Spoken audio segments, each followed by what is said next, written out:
So, I'm back, y'all. This time, I'm back out in nature. Still cold out here in VA. I don't know what's going on. These winter storms are crazy. We just had a winter storm. Now we're about to get another winter storm. But anyway, with further ado, I'm here today to talk to y'all about what's killing your testosterone. And it's so obvious because it's something that we can control. It's something that I can control. It's something that you can control. And it really is your diet. It's what you're putting in your mouth. It's what you're putting in your body, okay? We got to get back to the earth. Scientists are finding that men have like over a 30% reduction in testosterone since like the 1980s, right? And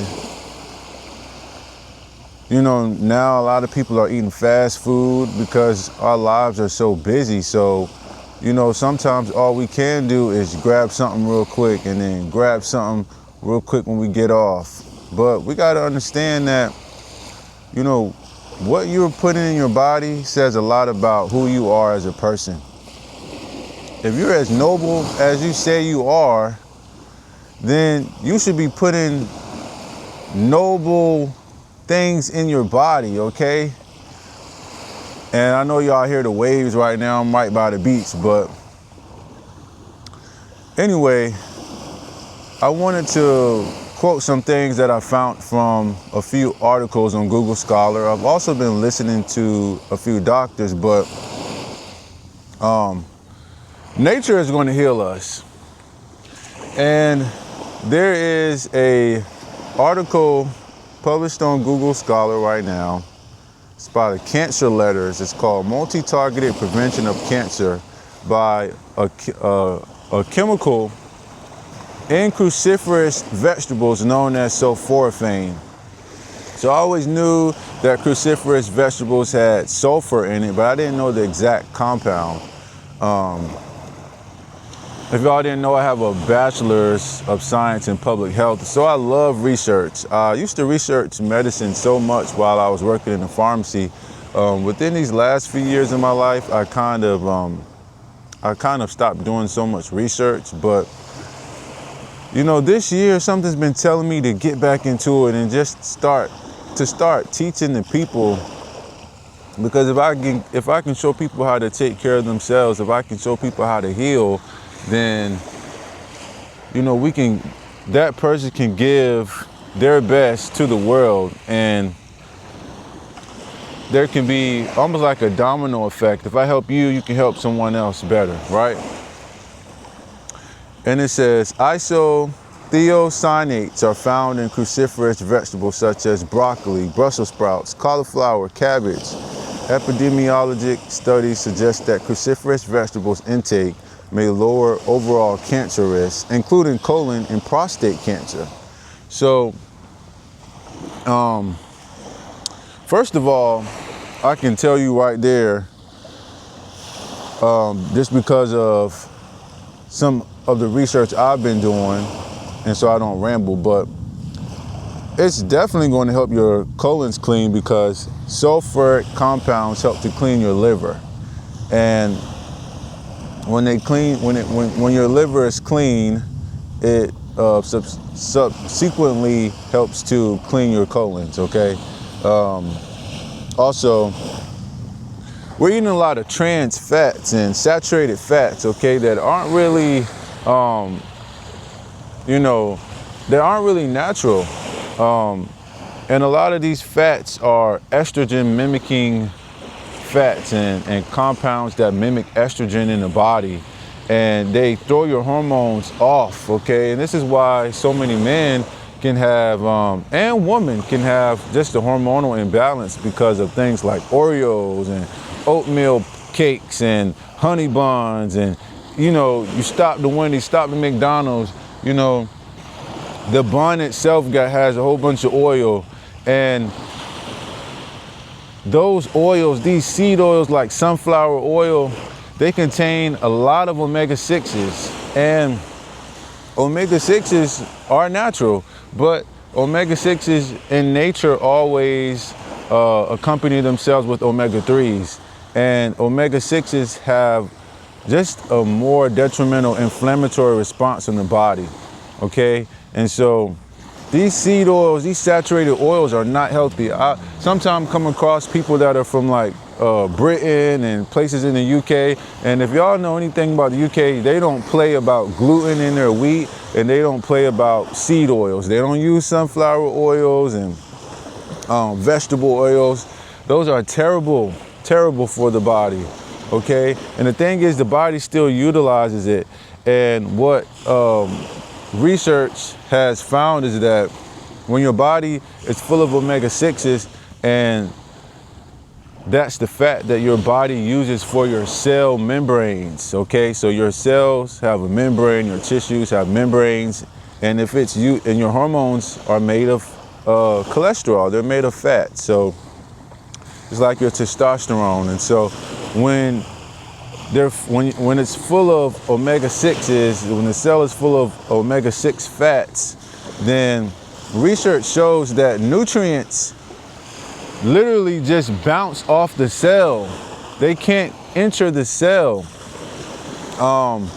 And I want to quote, I'm probably going to quote some of these studies I find in the description, but the nutrients bounce off the cell. And that when I seen that, I was like, wow, these people are doing actual research right there. And it's concrete evidence of what's going on. You know, it's real results. But when the body's utilizing omega-3 fatty acids from things like, you know, coconuts and flax seeds, chia seeds, even certain fish like salmon, you know, but there's, you know, people used to use cod liver oil back in the day so much, and cod liver oil is so beneficial for the body because it's so abundant in vitamin A, vitamin D, and just by where they get cod liver, like you can actually consume real cod liver in a can. It's like $5 in a can. Now tuna's like $1.15, but cod liver is gonna run you like $5, and you'll see all on the package that it's filled with EHA, DHEAs, just healthy brain, or healthy fats that are good for the brain, right? And so it's filled with omega-3s, and this is what your body needs. Your body needs vitamin D, vitamin A, so that it can absorb the calcium, and then it needs vitamin A to activate certain hormones to take the calcium where it needs to go. And it also utilizes vitamin K and vitamin K2 to do that as well. And it's going to keep your arteries clean. It's going to keep calcium out of the tissues, and it's going to put calcium in the bone. When I started taking cod liver oil, like real cod liver oil, I used to buy it from a company. I think it might have been Sports Research, but it ran me like $50, right? And it wasn't rancid. You could tell it was good cod liver oil.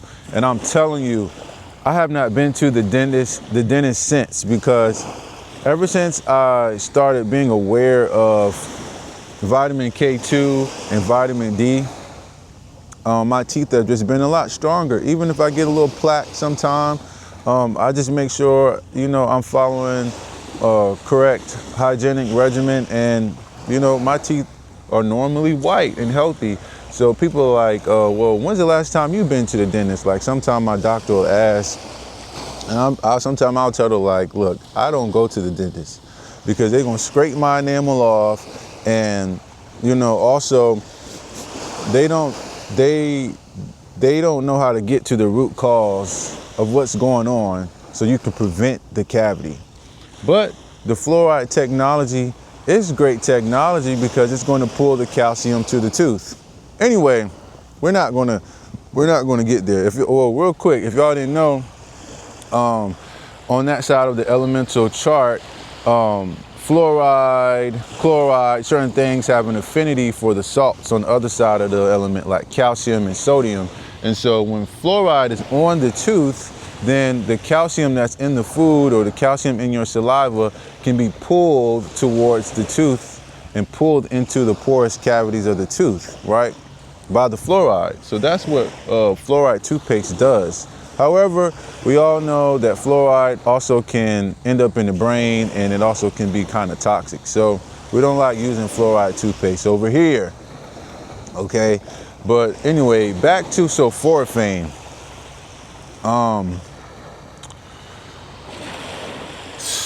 Let me see. It says key factor in determining the efficacy of sulforaphane as a chemo prevention agent is gaining an understanding of the metabolism, distribution, and bioavailability of sulforaphane and the factors that alter these parameters. So anyway, I want to cite this because based enzyme. It go like you have to kind of be aware of what like chemistry and biology to understand this, but also I'm gonna break it down for y'all a little bit more. For the people that don't know much about chemistry, listen, start eating your broccoli, start eating your cabbage, start eating your cruciferous vegetables like your kale. I don't know if y'all are up on things like the Dr. Sebi, his meal plan, but he does list kale.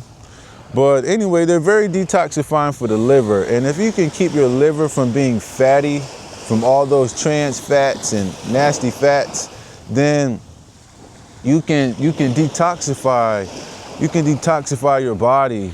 And this is why we should also be eating a lot of fiber, because fiber can help pull all those nasty fats out of the gut. Okay, they can pull them out of the gut. So incorporate things like chia seeds and flax seeds as well as eating your cruciferous vegetables. But your cruciferous vegetables are going to help you detox. If your liver can detox those fats, then guess what? Your liver can detoxify what? Estrogen.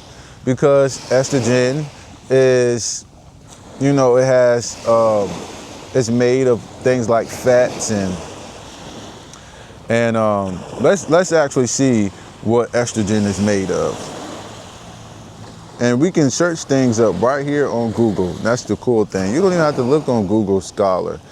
Estrogen is a steroid.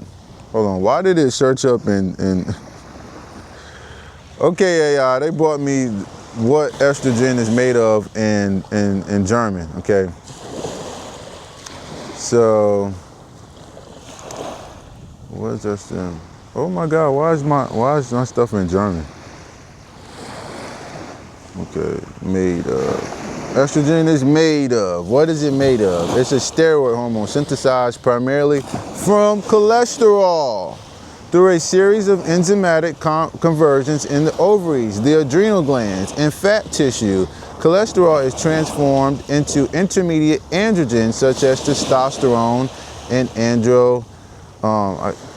androstenedione, I can't say that, which are then converted into active estrogens, estradiol, estrone, and estriol by the enzyme.